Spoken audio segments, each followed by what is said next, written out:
ஞானத்தைப் பெற்றுத் தருவது திடநம்பிக்கை.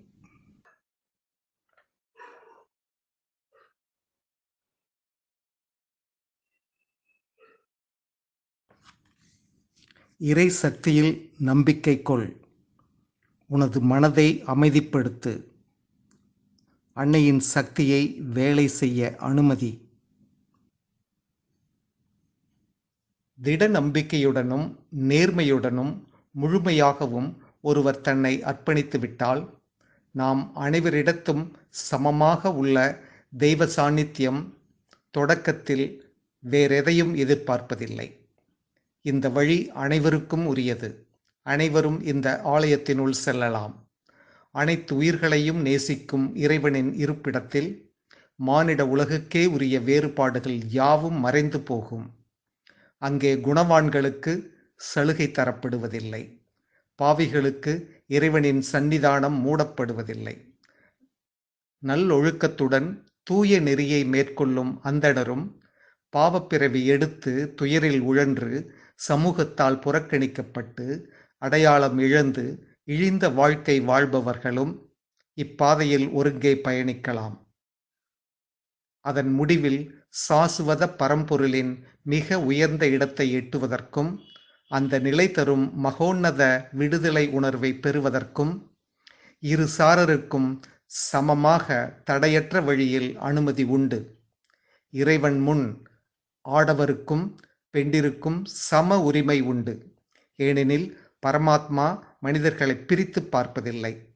சமூக கட்டுப்பாடுகளை பொருட்படுத்துவதில்லை. இடையில் எவரது உதவியையும் நாடாமல், கடுமையான நிபந்தனை எதற்கும் உட்படாமல் அனைவரும் இறைவனை நேராக அணுக முடியும். தீய நடத்தையில் ஊறிய மனிதனும் முழு அன்புடன் என்பால் திரும்பிவிட்டால் அவனை துறவியாகவே ஏற்றுக்கொள்ள வேண்டும். ஏனெனில் தீவிர முயற்சி எடுக்க வேண்டும் என்ற அவனது தீர்மானமான விருப்பம் சரியான சங்கல்பமாகும்.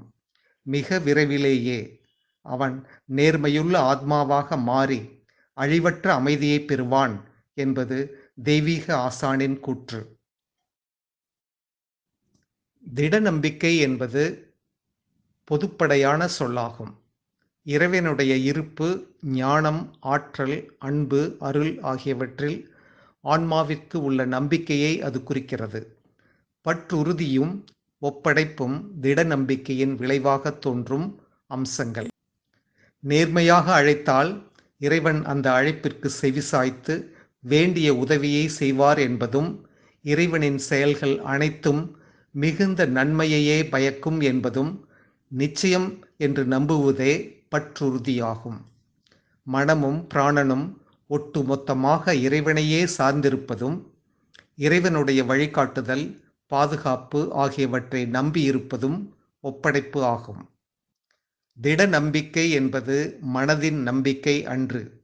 அது செயல்திறனுள்ள உள்ளுணர்வின்பாற்பட்ட உறுதிப்பாடு ஆகும். எதையும் எல்லாவற்றையும் நம்பிவிடுவது ஆன்மீகத் தேடல் உடையவருக்கு உகந்ததல்ல. இப்படிப்பட்ட தற்சார்பற்ற நம்பிக்கை வைப்பது புத்திசாலித்தனம் அல்ல. மேலும் ஆன்மீகத்திற்கு சற்றும் ஏற்புடையது அல்ல. ஆன்மீக வாழ்வை மேற்கொள்ளும் ஒருவர் உயர்ந்த பேரொளியை அடையும் வரை ஒவ்வொரு கணமும் விழிப்புடன் இருந்து ஆன்மீக உண்மைக்கு மாறாக மனமும் பிராணனின் ஆசையும் உருவாக்கும் பொய்த் தோற்றங்களை இனம் கண்டு விளக்க வேண்டும். ஆன்மீக உண்மையை அசுர சக்திகளின் மாயையிலிருந்து பிரித்து உணர்வது யோக நெறிக்கு அடிப்படையான தேவையாகும். ஆனால் அதை சரியாக நிறைவேற்ற எத்தகைய முறையை மேற்கொள்வது என்பது முக்கியமாகும். பொய்மையை களையும் அதே சமயம் மறைந்துள்ள உண்மையையும் புறம் தள்ளிவிடும். எதிர்மறை உத்தியான சந்தேகம் இதற்கு சரிப்படுமா? அல்லது அப்படி பொய்யையும் உண்மையையும் ஒரே மாதிரியான அணுகுமுறையால் வீழ்த்தாமல் ஆக்கப்பூர்வமாக தேடும் சாதனம் ஒன்றை கைக்கொள்ள முடியுமா? எதையும் பகுத்து பார்க்காத மனதின் நம்பிக்கை ஆன்மீகத்திலும் யோக நெறியிலும் வகுக்கப்படும் வழிமுறை அல்ல. தெளிவற்ற மனதின் நம்பிக்கையை ஆன்மீகமோ யோக நெறியோ மேற்கொள்ளுவது இல்லை. தன் உள்ளுரை ஒளியால் வழிநடத்தப்படும் ஆன்மா அவ்வழி சென்று இறைஞானத்தை அடையும் வரை அந்த ஒளிக்கு உண்மையாக இருப்பதே அங்கு அவசியம் ஆகும். திட நம்பிக்கை என்பது அனுபவத்தை சார்ந்து உண்டாவதில்லை. அனுபவம் எதுவும் நேரும் முன்பாக இருப்பது அது. ஒருவர் யோக நெறியில் வாழத் தொடங்குவது திட நம்பிக்கையை சார்ந்ததேயன்றி அனுபவத்தை சார்ந்தது அல்ல. இது சராசரி வாழ்க்கைக்கும் பொருந்தும். பல கண்டுபிடிப்புகளுக்கு காரணமாக உள்ள சாதனையாளர்களும் அறிவின் விளக்கத்தை வழங்கும் மேதைகளும் இதுதான் தாங்கள் செல்ல வேண்டிய பாதை என்று உள்ளுணர்வு வழிகாட்டுவதால் கொண்ட திட நம்பிக்கையினால்தான் வெற்றி கிட்டும் வரை ஏமாற்றமும் தோல்வியும் மறுப்பும் முரண்பாடும் வந்தாலும் தங்களுடைய முயற்சியை தளர்வின்றி தொடர்கிறார்கள். அனுபவம் திட நம்பிக்கைக்கு அவசியம் என்றும் அனுபவம் இன்றி திட நம்பிக்கை கொள்ளுவது இயலாது என்றும் கூறுவது மானிட உளவியல் உண்மைக்கே முரணானதாகும். ஆயிரக்கணக்கானோர் ஆன்மீக அனுபவத்தை அடையும் முன்னரே திட நம்பிக்கை கொண்டவராக உள்ளனர். திட நம்பிக்கையே அவர்களுக்கு அனுபவத்தை பெற்றுத் தருகிறது என்பதே உண்மை. தக்க ஆதாரமின்றி நம்பிக்கை வைக்க முடியாது என்பது பௌதீக அறிவியலுக்கு பொருந்தும். அதை ஆன்மீகத் துறையில் மேற்கொள்வது ஆபத்தாக முடியும். மானிட செயல்பாடுகளுக்கும் அது பொருந்தாது. துறவிகளும் பக்தர்களும் இறை அனுபவத்தை பெறுவதற்கு நெடுங்காலம் முன்பே இறை நம்பிக்கை உடையவர்களாக இருக்கிறார்கள். செயல் வீரராக உள்ளவர்கள் தங்கள் நோக்கம் நிறைவேறுவதற்கு நெடுநாள் முன்பிருந்தே அந்த நோக்கத்தில் திட நம்பிக்கை உடையவராக இருக்கின்றனர். அவ்வாறு இல்லையேல் தோல்விகளையும் அபாயங்களையும் சமாளித்து இறுதி வரை விடாமல் போராட அவர்களால் முடிந்திருக்காது. என்னை பொறுத்தவரை திட நம்பிக்கை என்பது புத்தி பூர்வமானது அல்ல. அது ஆன்மாவின் ஒரு செயல்பாடு. எனது நம்பிக்கை இடறி விழுந்த போதெல்லாம் ஆன்மா முரட்டு பிடிவாதமாக இதுதான் என் பாதை, இதுதான் பயணம், வேறெதுவும் இல்லை, நான் உணர்ந்ததே உண்மை, மனம் நம்பினாலும் சரி நம்பாவிட்டாலும் சரி என்று கூறியபடி உறுதியை கைவிடாமல் இருந்தது. அனுபவங்கள் திட நம்பிக்கையில் தான் கொண்டுவிடும் என்பதில்லை. அன்னையின் அருள் என்னுள் இறங்குவதை என்னால் உணர முடிகிறது. ஆனால் அது என் பிராணனின் கற்பனையோ என்ற ஐயத்தால் அதை நம்ப முடிவதில்லை என்று ஒரு சாதகர் எனக்கு எழுதுகிறார். வருட கணக்கில் ஆன்மீக அனுபவங்களை பெற்ற வேறொருவரோ நான் நம்பிக்கையை இழந்துவிட்டேன் என்று கூறி விழுந்து விடுகிறார். இவை யாவும் என் கற்பனை அல்ல, உள்ளதை உள்ளபடி உரைக்கும் உண்மை நிகழ்ச்சிகள் ஆகும். நம் உணர்வு அடையும் மாற்றத்தை கொண்டு ஞானத்தை தரிசிக்கும் வரை ஆன்மாவின் திட நம்பிக்கை நமக்கு அடிப்படை தேவையாக இருக்கும். அத்தகைய ஞானத்தில் நாம் வாழும்போது திட நம்பிக்கையே ஞானமாக உருவாகிவிடும்.